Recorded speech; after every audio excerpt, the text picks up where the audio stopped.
खरं तर काल जे प्रकार घडला तो खरोखर चुकीचा होता म्हणून मी काल सर्व मीडियाच्या माध्यमातून सांगितलं की शिवराजने जो प्रकार केला तो चुकीचा केला.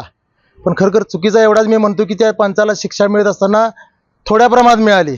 शिवराजने खरं असल्या आज त्याच्यावर जो अन्याय झाला आहे त्या पंचाला गोळ्या घातल्या पाहिजेत असं माझं स्पष्ट मत आहे. कारण हाच प्रकार 2009 साली माझ्याबरोबर बाबतीतही घडलेला होता. शिवराज आज तिसऱ्यांदा महाराष्ट्र केसरी होणार होता. मीही त्यावेळेस तिसऱ्यांदा महाराष्ट्र केसरी पहिल्यांदा होणार होतो. आणि पंचांच्या चुकीच्या निर्णयामुळं आणि 6 मिनिटाची कुस्ती जवळ 1.5 तास चालवल्यामुळं मी जो अन्याय सहन केला तोच आज अन्याय शिवराज सहन करतोय. कुस्ती झालेली होती का नव्हती हे संपूर्ण महाराष्ट्रानं बघितलंय.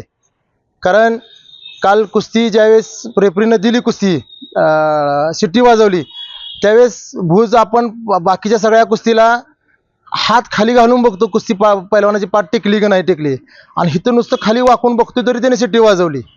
खरं तर ह्या सर्व प्रक्रियेमध्ये पृथ्वीराज मोहोळची कुठंच चुकी नाही मला असं वाटते. कारण ज्यावेळेस पंच शिट्टी वाजवतो त्यावेळी कुस्ती सोडून आपला विजय साजरा करणं हे त्या पृथ्वीराजचं काम होतं आणि जो पहिलवान असतो त्याचं काम असतं की आपण कुस्ती सोडून आपल्या साईडला जाऊन उभं राहणं. पण आज जो प्रकार घडला शिवराजच्या बाबतीत तो खरोखर त्या पंचाला शिक्षा मिळाली ती कमी आहे.